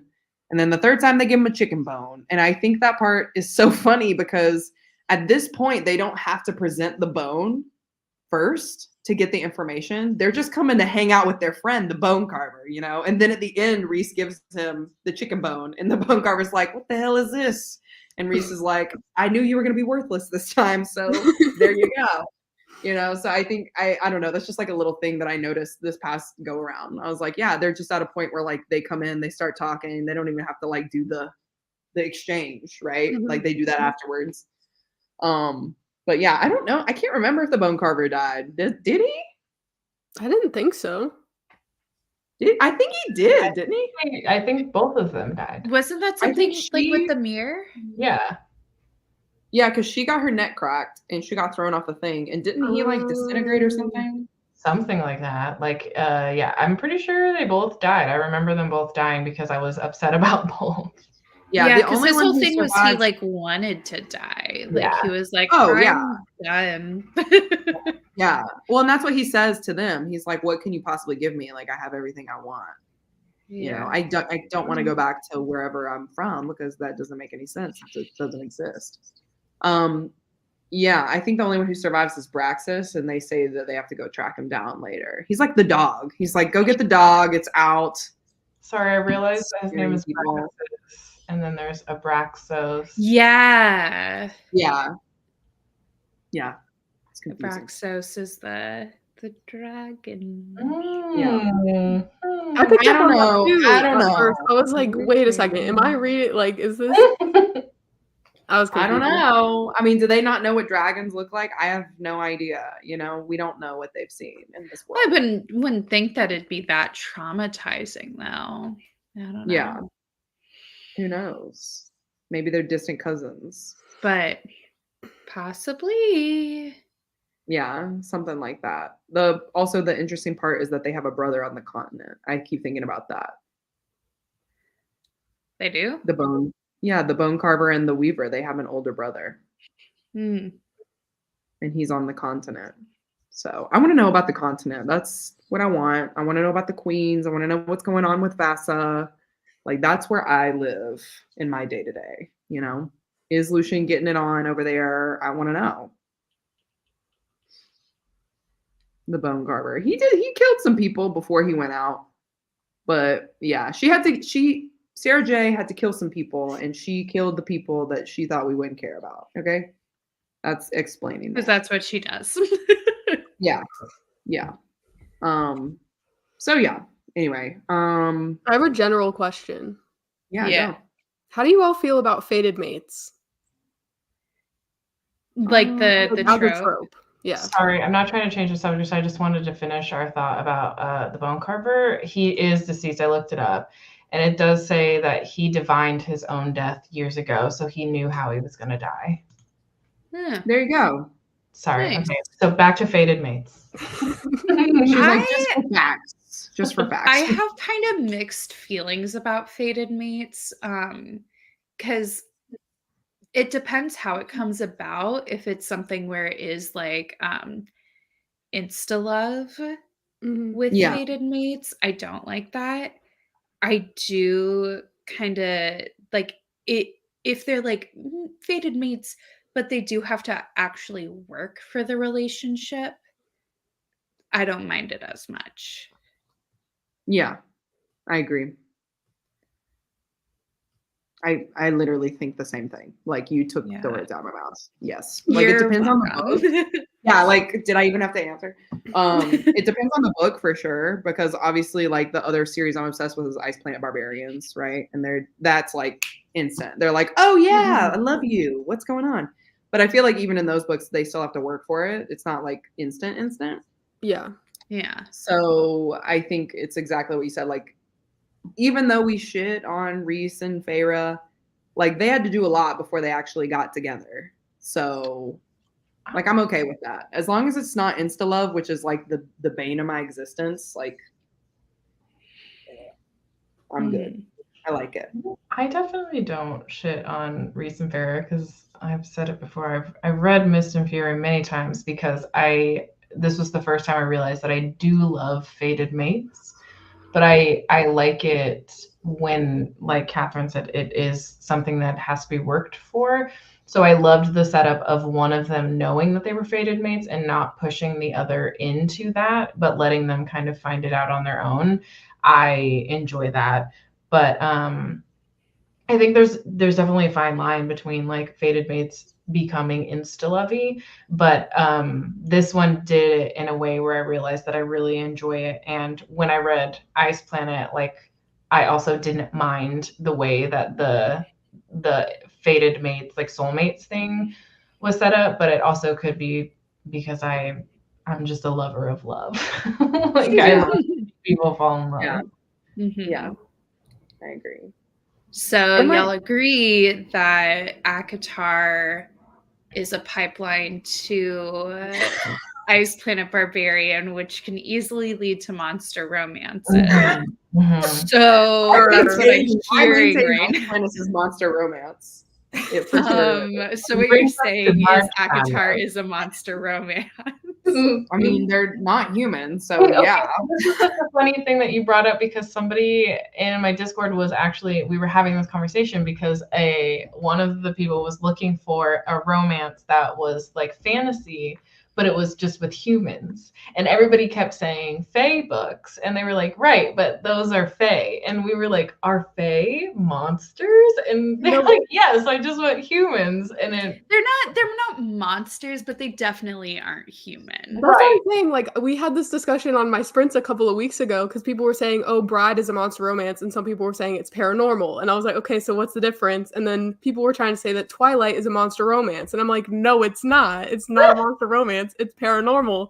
And then I was like, okay, let's round out this conversation because they were so like hell-bent on it being a monster romance. And I'm God, like, okay, I can't believe I would you wasn't call there for ACOWAR that. a monster romance? And silence. And I was like, there you go. There you go. But then I wonder, right? So is Catherine, you're going to be the best person to answer this. Is monster romance specifically between a human and a monstrous creature? Because then ACOWAR would be the only one that would be a monster romance, and the rest of them would just be like fantasy romance because they are at that point both Fae. So here's the thing is that monster romances, there's a fine line between like shifter romances, paranormal romance, and monster romance. The thing with monster romances is they can't be human or even I would say human-like. So that's why I don't really count vampires as monsters. Yeah, same. They're a paranormal creature for sure, but they're human. Like they have the body of a human.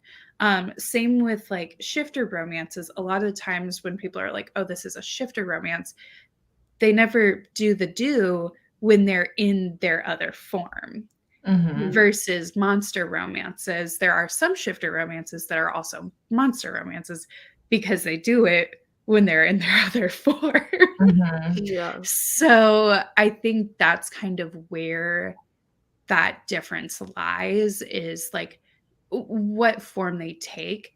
These Fae, especially, they're humans with wings. That's right. Like, I even looked it up, like, what's the definition of a monster? And it listed just everything, like, everything. Like non-human, basically. Literally lumping everything together. But I'm like, okay, for me personally, there is like a difference between like you know, a creature and a monster. Like, I think those are two separate things, and like creatures are kind of like more, I don't know, there's like stuff that's more human like in that as well, but like I wouldn't classify them as Yeah. monsters. I don't know.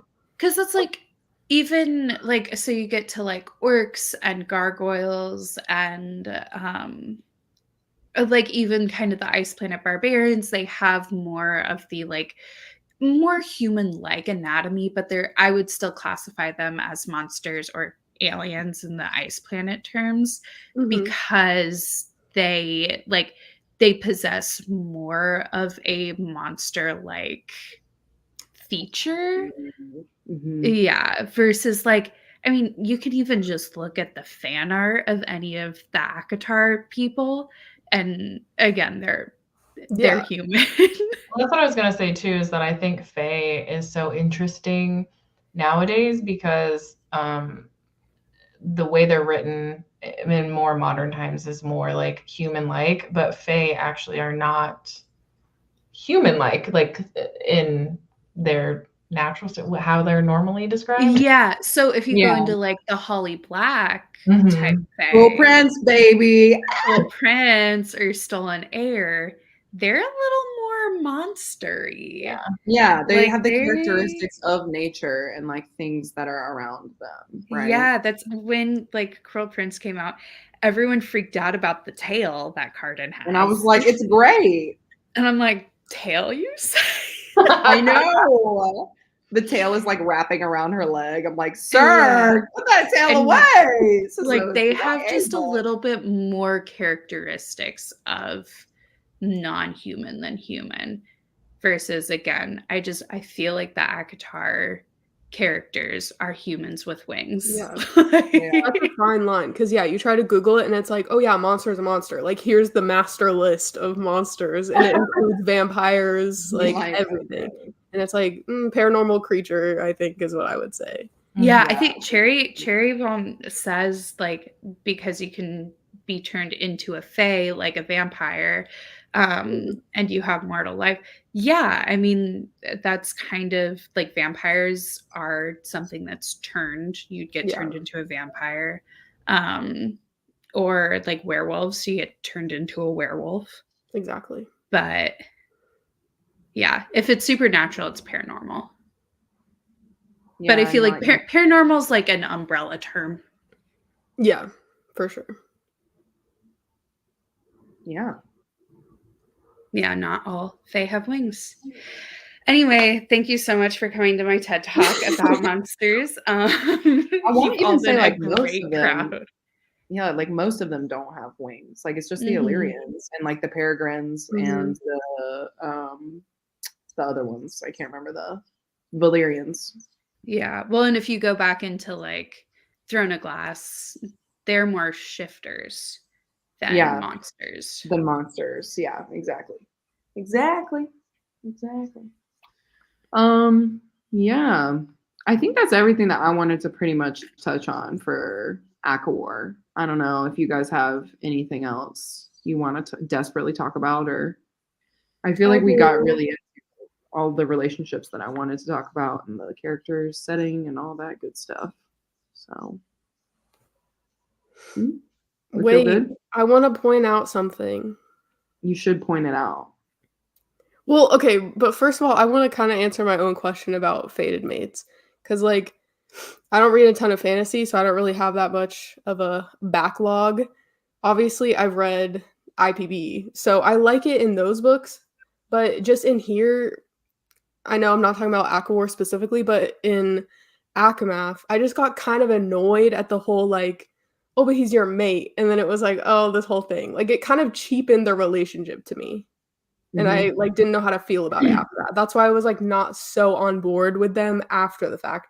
Because I'm like, I like it when maybe they would have had to fight it, or like maybe if Tamlin was her mate and then she liked Rhys more, or like something like that. You know what I mean? That just felt more authentic. Felt easy. But just this pull between them all this time, and it's like, oh, it's just because they're fated mates. Like, there's no actual like, yes, they are, but you'd never know, like, if it's because they're fated to be together or whatever. Like, there's no actual, I don't know, cheapen their relationship, and I didn't like it. No, I think that's really valid because I mean they literally say that almost the fated mates doesn't matter sometimes because like they can pick people that are bad for you. Like it doesn't mean that that's the best person for you. Mhm. Well, isn't So that it's the just whole thing with Reese's mom? yeah, Reese's mom, Tamlin's mom and dad, like he said that about them. I think those are the only two off the top of my head that I can talk about. But yeah, that they literally say that they are the worst for each other. They're not supposed to be together. And so I don't know, the fated mates thing is interesting in this series because it is supposed to be a rare thing. It is supposed to be like something that you're supposed to treasure and like value. And the thing with Reese and Feyre is they do treasure it and they value it, but then somehow when Lucien has his thing with Elain, it's like they don't value that. Yeah. Like they don't give him the chance to spend time with her because I get it. Like he was in, you know, another court and he was kind of a bad guy, but also like, I don't know. Well, funny enough, it's like the same thing though, right? I mean, just because Reese turned out to be a good guy. That's what I keep thinking. I'm like, how like Feyre is so hard on Elain and Lucien. And I get it, like Elain doesn't want to be around him. So like no means no, we stand that. But also like how could you be so understanding when it's like about you, but like when it's about someone else and like you like Lucien. Lucien was your friend. So how could you not have that that's like gone? So like why would you not have the same? Well, and like she knows how Tamlin is. Like she knows that Tamlin is oppressive and like a bad guy and like makes people do things they don't want to do. Like she knows that. So like if she knows that from her perspective, how can she not think that Lucien is also under that, like being treated in that way? Like, you know, so I don't know. I like Feyre sometimes, but then sometimes I'm like, she is a 19-year-old girl and she is kind of stupid. So I don't know. But I like that you asked that question about the fated mates thing. Cause like I do like it in Ice Planets. I know we keep talking about it, but like in Ice Planets, I like it because it's not like this fated mates. Like in Ice Planets, it's basically like the person who's the best for you is the one that you are with. Yeah, right? The one you resonate for and like right. Yeah. And that's like, and they discover that relationship. They like grow into those relationships, right? Mm-hmm. Of like, why is that person picked for you? But in this one, she does say like there is no rhyme or reason. Like you just get picked by the cauldron, and that makes sense. The cauldron does not have any rhyme or reason as a magic system. Like it is. I am more curious. Like obviously y'all would know, but I am curious about the fated mates thing further into it because obviously we're seeing a lot of people getting paired up in this, and I'm wondering if it's just because like it wouldn't have happened had they not gone through the situation they did with the cauldron and Tamlin and the king of Hybern putting them in there. Yeah.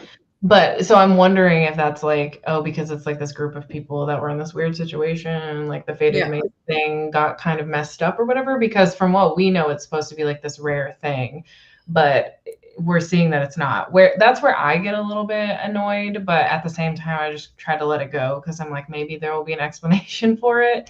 But when I say that I like the fated mates in this series, it's really just Feyre and Reese, like that whole situation, like getting it with everyone else. Like, I don't know. I was kind of, at some point, I kind of became numb to it because it just kept happening.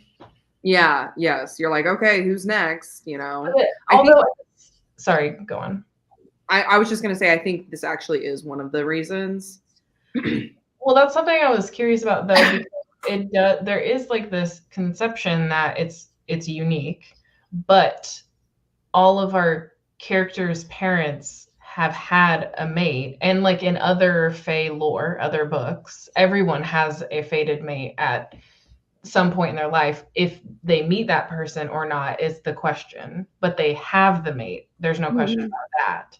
So I'm curious if like they just think it's a rare thing, but in reality it's similar to other Fae lore that we've seen in different series where like everyone does have a mate. It's just that most people haven't met them yet because their courts are so separated.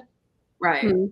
Yeah. And yeah, and maybe it could be like a defense mechanism thing, like maybe because they're about to go into war, like it is like this, like who's going to create the strongest offspring to like continue the lines. Like I think, you know, it could be any of these reasons, really. It could just be that the cauldron is wild. Yeah, and the only reason Right I think of that, like where I have this idea about the series where everyone probably does have a mate, it's just rare for them to meet them, is because of how when Rhys tells the story about how his dad met his mate, like they would have never met had he not been in that one situation very randomly. It's just it snapped and he realized it. Well, and that may have something to do with it also, is they met in this really rare situation, and she was like in danger and going to die essentially. And so I wonder if there's anything to that, of like almost a way of the cauldron saving them. Yeah, like who knows, the cauldron could have made the dude go in that moment to be able to meet her. Like we don't know how the cauldron works. Yeah. You know? So again, we have these characters who are in these life and death situations. So I wonder if almost it's the life and death situations that are causing the like mating a certain bond. circumstance that makes it like click and happen. Yeah, because like clearly you're going to be more protective of your mate, and like here's this powerful, you know, it wants the powerful Fae to stay alive, and it's like, okay, well, you guys need to protect each other, so you guys are mates. And then it's finding the compatibility through that. Exactly. And not to bring it back to IPB again, but like when they get their Quee, and then they like it was life or death. They have to have the Quee to be able to live, and then that's when they like have the resonance. You know, they don't have the resonance without the. So there's like a specific set of circumstances that have to occur. Yeah, life or death almost. Well, and I do think it's interesting that we're talking about the cauldron doing it, because Elain goes in first to the cauldron. Elain comes out. She immediately gets the mate bond, right? And they even say like Elain was given her power, but then when Nesta goes in, she takes from the cauldron, and it's almost like the cauldron is spiteful, and the cauldron's like, oh, you're not gonna get a mate, like you will not get that bond because you've taken something from me, and so I'm being spiteful in that moment, or like whatever, you know. I just think that's like an interesting kind of comparison, I guess, with them. But yeah, it's lore we could talk about all night. We surely could. But we never talked about Grayson. Who's Grayson? Is it it's Elain's fiance. Him. The love match. The love match. I was like, I don't really have much to say about Grayson. I'm gonna pretend to be human and just go to like his fortress where they can keep us protected, and then it'll all be fine. And then he's like, no. I mean, he showed up in the final hour with his army. So really that's all I needed him for. Oh my God. Hello. Sorry, y'all. I gotta feed this dog because this dog is like, sweetie, it's time. It's time. Yeah, so I might step off and go do that really quick. Feed me. Sorry. But yeah, he was just a weirdo in my opinion. I was like, you're fake. It's supposed to be a love match with you and Elain, but it's not giving love, sweetie. It's giving hate. I mean, we all knew that it wasn't. Yeah, like they just wanted her for her money, essentially. Yeah. So I was like, but he did show up. I'll give him that credit. But he could have died, and I would have been like, nice. Oh well. Yeah, like, ooh. That really hurt me, Sarah. That really hurt me, Sarah J. Why'd you do that? You know? Yeah. Yeah. My kind of like last little thought is I'm interested to see in future books how the courts are going to work together now, because now they've like kind of had to. Mhm. and they've just been so separated in the past. And like, I'm really hopeful that we get a little bit more intermingling. Homogenous. Yeah. Well, I think even like it is just so separated. And I think even with Helion and the lady, I forget their mom's name, but like the Lady Autumn court person, whatever. Lady Autumn. Yeah, like I mean, I don't know if they're mates. I don't know what's going on with them, like whatever. But even them just having that like cross boundary relationship, that like Romeo and Juliet, star-crossed lover relationship. Like it's such a tiny thing, but like that, even having that and then having Lucien, such a like, in my opinion, like a good-hearted person, and like if he had been in a better situation, I think he would have just really blossomed into this wonderful human being, or not human, Fey being, whatever. Yeah. So I think like there is hope for like a homogenous society, like where they can all intermingle and eventually all of the powers can be beheld by everybody. It doesn't have to be separated by like, winter, summer, dawn, whatever, night. Mhm. But yeah, I don't know. I feel like it could be. There's a lot of hope there.